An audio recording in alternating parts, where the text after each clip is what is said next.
Welcome back to Silicon Wafers. The cracks are showing in the Russian economy. Loyalist economists on state TV now warn that the Russian economy is sliding into a hole that the Kremlin can't paper over. Alarm bells inside Russia's own information space are ringing loudly. Well, we'll dig into the numbers, the tax hikes, the corporate losses, the shuttered factories and cash-starved regions, and why this matters for Putin's war machine. Well, let's start with what Russia's own economists are saying. Let's start with what normally never breaks through the propaganda glaze. In recent weeks, pro-Kremlin economists on state channels have begun sounding like doomsayers. One TV guest fumed that the rules keep changing and that the new tax rises will ripple through to ordinary people far beyond the 2% on the price tag, which he is of course referring to the VAT hike. He also warned that the real hit to the economy at the till could be between 10 and 20%, depending on which part of the supply chain we're talking about. Another economist was even blunter. Real living standards will fall. Why is this? Well, fuel and logistics feed into every product price tag. Wages trail inflation, and now comes a heavy tax squeeze. A veteran analyst compared the labour map to late Soviet times, a few priority sectors with orders and pay, mostly the war industries, while the rest are left to wither. And the mood in business itself? Well, a state TV host said his big company sources give him the same messages everywhere. The crisis is intensifying while the government radiates happy talk and continues to plan only for war. Well, taxes are up, growth is down, and the Kremlin's 2026 fix in the budget doesn't really change anything. The headline policy response: raise more money from the home front to keep the war going.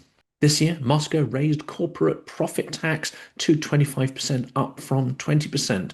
Reuters reported the shift as part of a bargain with industry over other levies. But of course, it is a bit of a one-sided bargain, of course, when negotiating with Putin and you have an aversion to open windows. Well, that's in Reuters, not the sarcastic bit, just the tax details. The next step, a VAT hike on 22% from 20% starting in 2026, explicitly framed as war financing. Reuters says that the finance ministry's proposal would net 1 trillion rubles extra revenue for the Russian exchequer. That, of course, will go directly into war spending. The Moscow Times summarized the budget. The biggest change is a planned increase in value-added tax from 20% to 22% to plug a war-swollen deficit. Even Russia's central bank now concedes that the tax move feeds inflation. A deputy governor acknowledged that VAT will add to price growth to wage price inflation after months of denial. That mirrors what state TV guests were openly warning about. The squeeze lands on consumers through every link of the chain in the economy. This year, the banking sector will not earn last year's profits, not even close. Well, that's according to Sberbank's Herman Gref. He admitted that at the Sochi finance gathering, adding that VAT rise alone will shave billions from bank earnings next year. That was reported in Reuters October 8th, 2025. Next, we'll look at corporate pain, energy majors to heavy industry. The war economy delivered a sugar high in 2023 to 24, and in 2025 the come down is here. Gazprom, once a budget cash cow, has swung to a 1.76 trillion ruble loss in 2024. That is under Russian standards of accounting, as per an Interfax Reuters report from March this year. Russia's own statistics agency says that 31.6% of companies were loss-making in Q1 2025. This is the worst since the pandemic. That's reported in TASS. Pro-Kremlin daily Izvestia, reported via the Moscow Times, said that nearly 1 in 3 large firms were in the red in H1 2025. That's the first half of the year. This is a sharp war-era reversal. Inside Russia, on Telegram channels, etc., the chatter is similar, except rawer. One well-known nationalist commentator rattled off big names he claimed are on the brink and predicted a ruble devaluation to pad oil and gas receipts in rubles. This is a temporary fix that will hit citizens hard via import-driven inflation. Then we have the refinery war and shrinking fuel exports. Ukraine's drone campaign has moved deep into Russia's energy heartland. The result, refinery outages, more crude pushed to export markets to compensate, and a drop in oil product shipments.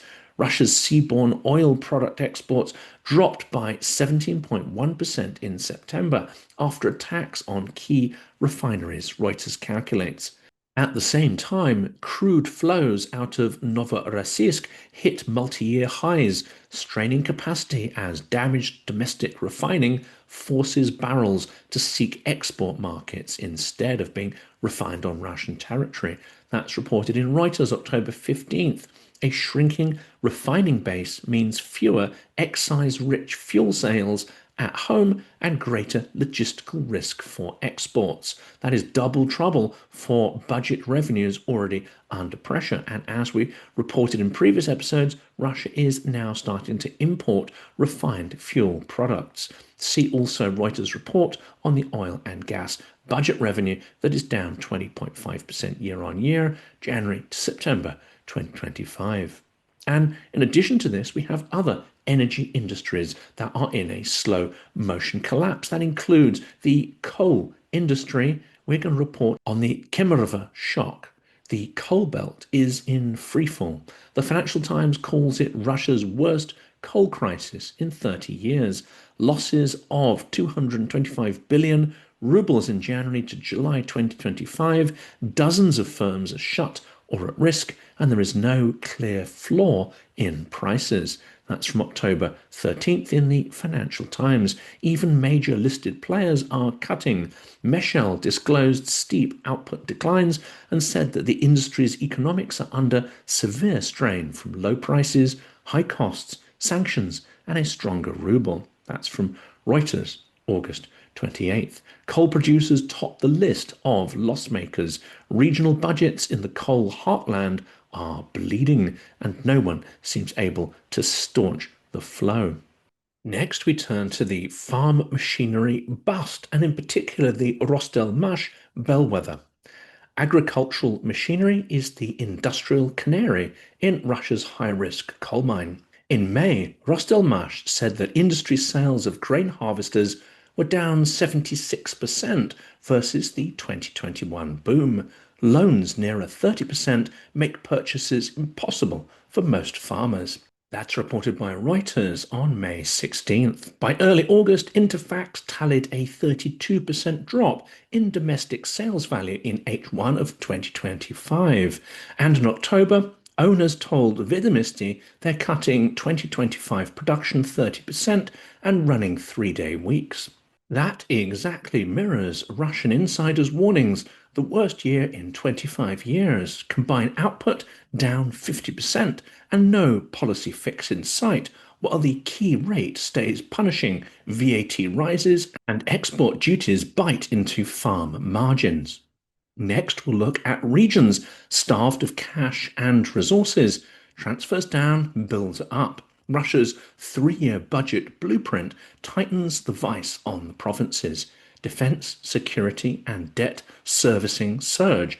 Regional aid stagnates around 3 to 3.6 trillion rubles in nominal terms, i.e., falling dramatically after inflation is taken into account. Jamestown's analysis of regional accounts points the same way. Most regions are sliding into deficits as revenues soften and war-related costs mount.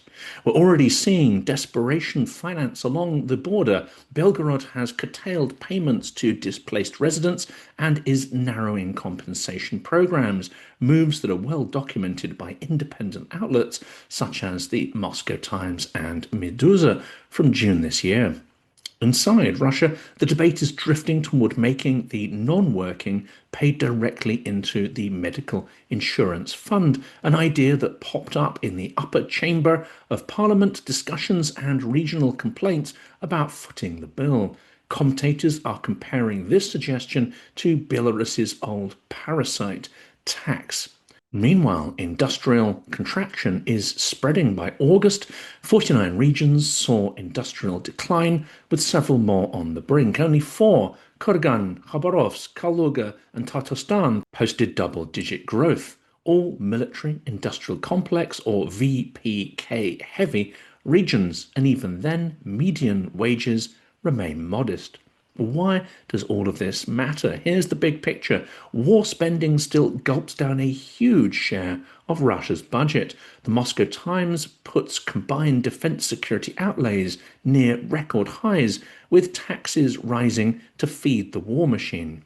The SIPRI publication cautions that reported national defense lines understate true war costs. That's lines in the budget. More spending is buried in other chapters. For instance, border regions, occupied territories, social payments, etc.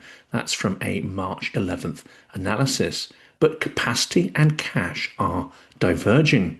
As drones knock out refineries and coal implodes, the Kremlin leans harder on households and SMEs, squeezing them for taxes, higher VAT, profit tax, and plans to re-engineer the self-employed designation under a new tax regime to raise the take of income. A telling line from state TV voices the divergence from the regime script. The crisis has begun. It's not a cliff, it's a grind. Well, if that is what the propagandists are saying, what they're positioning as a grind, then maybe it really is a cliff edge in reality. A war economy can run hot on munitions purchases, but eventually the machine starts cannibalizing its own base, and we seem to be reaching that inflection point now. Even loyalist voices now hint at the unsayable. They are drawing uncomfortable conclusions. End the war or wreck the economy. One insider put it carefully: all our foreign policy achievements are nothing if we ruin the domestic economy and stoke social strain. For Ukraine and its partners, this matters. A regime, an opponent that's fiscally cornered, is brittle at home and on the front. The refinery war, the coal shock, and the tax whip aren't separate stories. They're one story, and that is that the cracks are showing in Putin's war economy and are widening rapidly in all sorts of directions. The result may be very unpredictable. Before we move on to the next question, I'd like to make a personal recommendation that I know you will appreciate. You may have seen my interview last week with the producer of the film series Kyiv of Mine, Ronnie Apteker. Well, I've partnered with them to help raise awareness of what I believe is an important series of films made for a Western audience to help break through absurd stereotypes about Ukraine, some of which, of course, are amplified by Russian propaganda. You can watch these films for free now. Details in a second. Kyiv of Mine is a documentary series about Ukraine's extraordinary capital, which I had the privilege to visit for the first time in January this year. The film production began in 2018, and of course much has changed since then. It's now 2025, and the story is far from over. Kyiv of Mine is a fast-paced, beautifully filmed, humorous, fun, insightful, heartbreaking, moving, and hopeful work. The very antithesis, in fact, of a doom-laden and worthy wartime documentary. This is a work that is extraordinarily uplifting. My friend, operator Starsky, says the film is made with so much love. The film series will make you laugh and cry. It's the only film about Ukraine that began before the war yet has traced lives through the tumultuous times, and which follows the lives of more than a dozen Ukrainians in real time. This is an historic period told through highly personal and emotive stories from Kyiv's days of emerging prosperity after the Maidan Revolution through COVID and the full-scale invasion. This film is a breath of fresh air. Ukraine deserves a better conversation in the world, one that isn't centered around war, says Jolyon Ellis, filmmaker on Kyiv of Mine. It's hard not to argue with that, and the filmmakers have fully delivered on this promise. This is essential watching for anyone who calls themselves pro-Ukrainian, but I think it's also vital to get friends, colleagues, and family to watch it too, because the reality is few people have a vivid impression of Ukraine or any direct connection with its people. War is inhumane and abstract. Building an alternative perception is essential for engaging the world with the importance of Ukraine's struggle.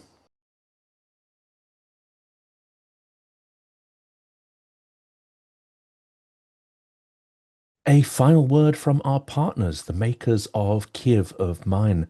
All three films are now available to watch for free on YouTube. Please check out the links to the dedicated website, which tells you more about the film, its subjects, and the filmmakers. Also in the description is a link to the YouTube channel where you can watch the films now. Do let us know in the comments what you think of them and if they inspire you as much as they have inspired me.